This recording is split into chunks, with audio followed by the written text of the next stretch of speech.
Alright, hey guys, so this is the long-awaited G Gold Paladin era, updated from set 3 Gold Paladin deck. Sorry this took so long, but let's just get right into it now. So the starter is going to be Rising Lionette. What this does is a GB1, you put it into your soul. When another card is placed on rearguard from the deck, you put this into the soul, it gains 5,000 on the skill. When this unit hits, you counterblast 1, you search top 3, and you call something else. So what this is great because it gives a skill where you can keep superior calling, and it gives something a beat to take up +5. So the other cards in the deck, like Twill, is now going to be swinging for 14, and if it hits, it can counterblast 1, and when it boosts, it counterblast 1. So you can counterblast 2 technically to call 2 things. So lots of plays with Lionette. For grade 3s, we run, if I can grab them, for Gurguit. He's your main boss card. He's Generation Break 2. You counterblast 1 and you soul blast 1, and you can check the top 4. Yeah, top 4 off the top of the deck, and you select one of them and you call it to the rear guard as rest. So basically, what it's going to allow you to do is guard from your deck. So if you're low on hand or you have an attack that you can't guard, you can bet to hope on pulling a perfect guard out of it. So that's always nice, but that's not my main focus of this deck. This deck is extremely aggro on versus, so I never really use the Generation Break 2. I use it only if I get into a pinch, but that's very, very rare. The second skill is the skill you're after, and that's the Stride Break skill. So when he gets ridden upon, you get to counterblast 1, and you get to check the top 4, and you get to superior call something, and that card gains +2. And for the other cards in the deck, you're going to see why this card makes that extremely broken. Oh god, is that effect broken? This card. The Bling Bling Boys. I like it. My friend has learned to hate this deck. I like it so much. I still don't hate this deck. This deck is too much fun. And for our backup grade 3, we run 4 Donvelo. And the reason for this is because of the fact that Donvelo's Generation Break 1 has so much pressure. So if you end up going Gurguit into Donvelo, this now becomes a 13k hitter, and he's basically the same thing as Lionette. You counterblast 1 when he hits, you search the top 3, and you call it something else. So this, along with like an 8k or a 7k, anything at that point. Hitting for 21 magic number. 21 magic number, 20 magic number, whatever you want to call it. The fact that this guy gives pressure. And he works on Vanguard or the rearguard, so if you get a really shitty pull, you can always have him, and it's like, okay, let me hit you. Let me fill my field again if I'm having a bad day. Go ahead, let me do it. Let me do it. Your opponent's not going to let you guard, or is going to guard you. They won't let you hit 90% of the time because they don't want you to call shit. But guess what? You're going to call shit anyway because that's what these guys are for. And you missed one. No, I didn't. I know. I remember you just took out one. Yeah, that's right. I changed the deck again. I find 4 Quill to be just a little too cloggy because of the fact that he is a CV1 to call something, and so is Gurguit. So you're going to be fighting with 5 counterblasts for your boss card and these guys. And this I was the one who suggested that too because you never used him. I never saw him use him. He's also in a deck of 50 cards. He's hard to pull when you're constantly superior calling and you're constantly shuffling after every superior call. So you're really going to miss him until you get into the low amounts of deck, and by that point, you're not going to have too many counterblasts left anyway, so you don't really need 4. 3 is perfect. You don't need less than this, though. 3 is what you need.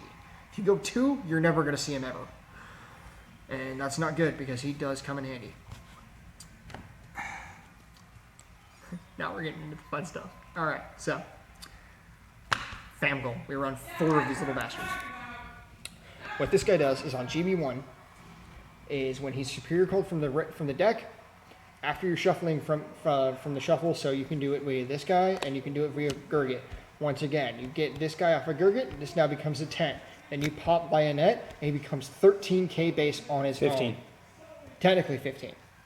But you can also call him otherwise. Basically, regardless, 15k on his own. If he hits, you counterblast 1, you call something else. And he calls something else off of his skill.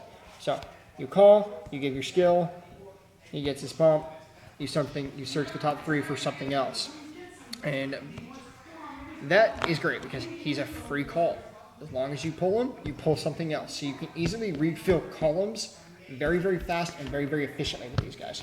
And that's why I run him. Yeah, he's only an 8, but you're going to see why that doesn't affect anything anyways. The next card we run is for Saphir. And I took, originally these guys were getting run at 3, but I always either drew them or I ended up damaging them and I never saw them. So I took 1 Quill out and added in 1 extra Saphir.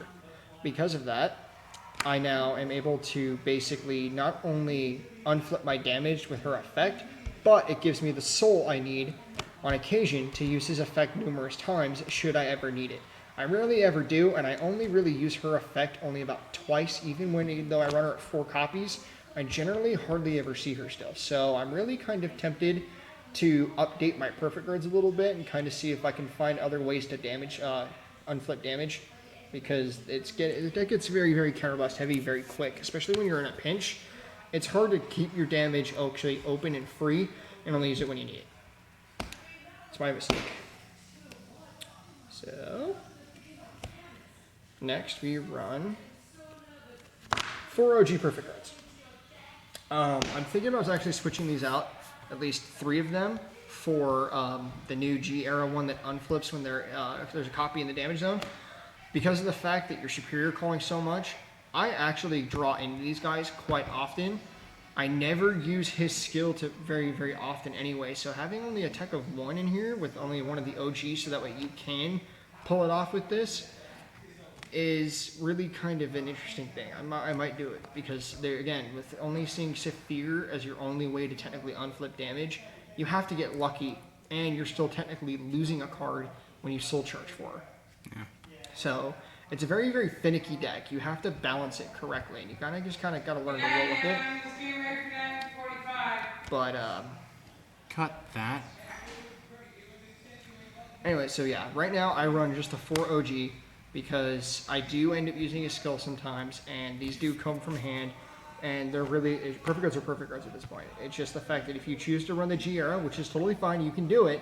Just know that if you ever get into a pinch and you're like, oh my god, yeah, I've got a perfect guard, you can't call it because its skill won't go off. It says because from hand. The skill specifically says from hand. Versus these ones just has to touch Guardian Circle to do it.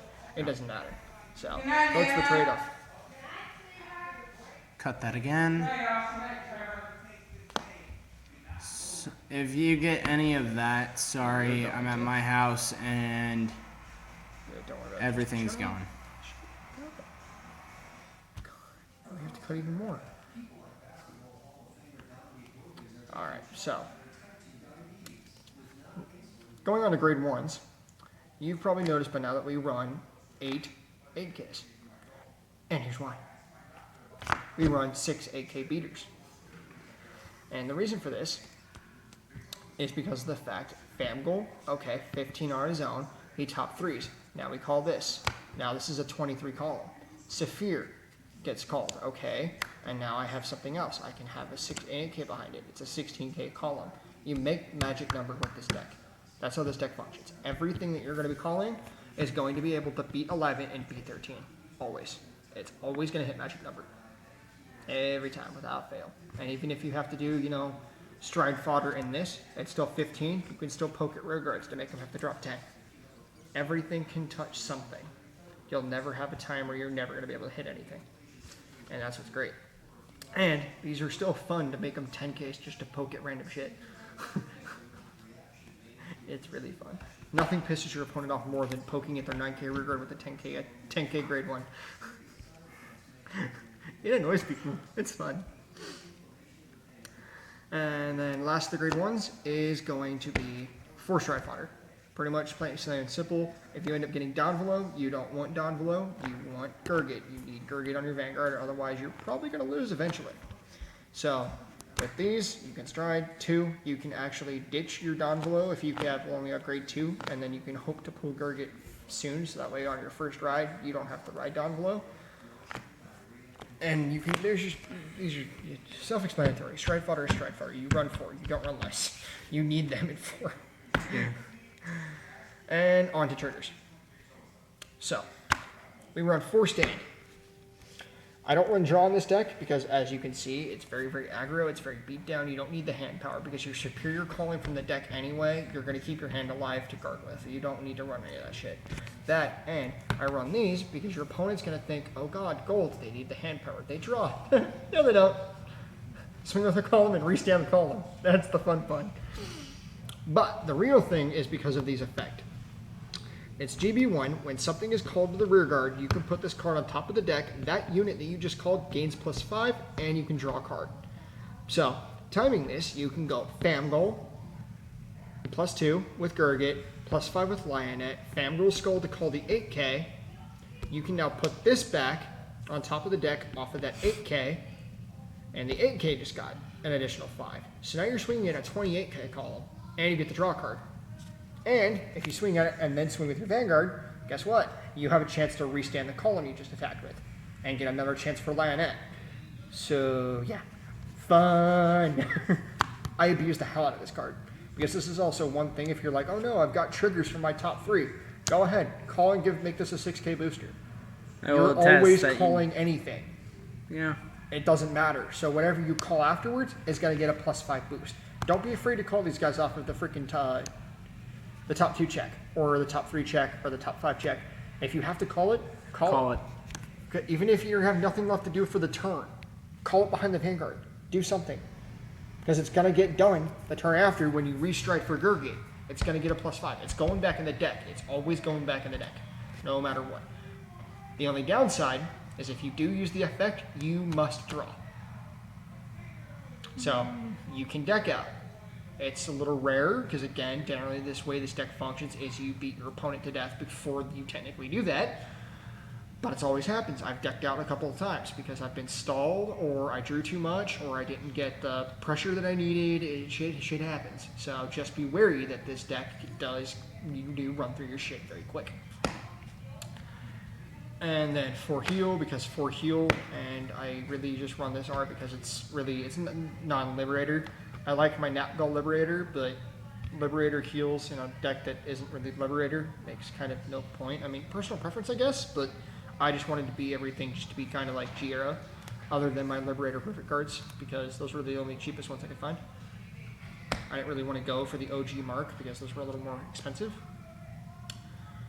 And then afterwards, we run 8 crit, 2 Flame of Victory, 2 Daunticle, dealer's choice on these, and then 4 of the new is to crit the Air Raid Lion. Definitely gonna run. You want to run 4 of these ones because again they're the Giera. They are non-clan specific. I run Daunticle because again it's also non-clan specific. Otherwise you've got the Liberator, Flame of Hope, and everything else. Everything else has Liberator in the name, and it just seems weird. It just having Liberator triggers in a non-Liberator deck just feels weird. So personally, I don't run them. And then I run 2 Flame of Victory because you can always put them in your soul once again for Gurguit, plus it gives something +3. You don't have to run 2 Daunticle. I only could find 2 Flame of Victory, so I just run 2. You could always run 4, but I never even use these guys anyway, period ever. I've never used it once because they're a 10k shield. I'm not going to waste a 10k shield to give something +3 when my stuff gets +2 and +5 all the freaking time. I just don't do it. I'd rather use it and save it for guard power because occasionally you freaking need it. So, yeah. So that's that for the main deck. It's fun. It beats down. It's truly. I like it. The Bling Bling boys know what they're doing. Giera, the G deck. This one's really personal preference. What? Oh, well, suck it up. Personal preference on the final 2 cards, but well, I wouldn't say exactly. Anyways, just you'll see. For the first 4 cards of this deck, we run 4 Campbell. I know Campbell's a lot. I really only ever use 2. I just have 2 for the other cards in my deck, which are going to actually end up being, one of them is Blizza. So I will always have these 2 at the top. And then I'll call Blizza, and then I will unflip 1, because having 4 Campbell is kind of an unnecessary thing. Because sometimes you're going to end up riding him with a full field, and there's no point in using Gurguit to recall, and sometimes you can't just call something with this +2. You don't need 4. He's really kind of useless at 4, but I don't really see anything else. And then I know some of you are going to be like, what the hell? You have Scourge Point. Scourge Point is really kind of scarce to find right now, so I don't really have him. So I chose to run Blizza and Atmos instead. And that's why I ended up bumping my candles back to 4, because if I can't run Scourge Point, there's really no point in anything else. And then afterwards, I run 2 Spear Cross. You only want 2 Spear Cross. Everything else you can pretty much play. As long as you have these 4 cards right here, anything else is pretty much your tech. You can run 4 Atmos, you can run 2 Blizza, you can run, I don't know, Rain Element Madu, you can run freaking anything you absolutely freaking want. Madu for no damn reason. As long as you at least have 2 Gamble, because this is going to be your turn 1 stride and your turn 2 stride, and then Spear Cross is your finisher, technically. That's the way it should go. Because of the fact that when you roll him and you flip him over, you now have 3 cards in the G zone to pull 3 out of your top 5. Help you refill that field if you got nuked. You could always do it even later, so if you ended up having to not do Spear Cross, I run Blizza so that I can go Blizza and flip another one. Now I've got a total of the next time I do it. Look, now I've got 5. I can choose all 5 cards if I want. I've never gotten a perfect top 5 out of him to where I could actually call all 5, but I have gotten 3. Wouldn't that be lovely? I have gotten the 3. I get the 3 quite often, so that's why the general consensus is you want to do that. Yeah, that's pretty much it. So hopefully you guys enjoy it, and that this build is finally something you guys can see and playtest and enjoy. Roy actually helped me build this quite a bit. I've edited some stuff different, like the G zone, and I took a couple of the cards down in different numbers, but for the most part, our decks are pretty damn aligned to the video that you saw, other than the fact that Roy now runs Scourge Point, like somebody pointed out in the video that he wasn't at the time. That was just a random build that Roy made at the very start of the time, so now he's actually perfected it. I've perfected the way I like it. It's fun. So yeah, like, comment, subscribe. Yeah, whatever. Bye.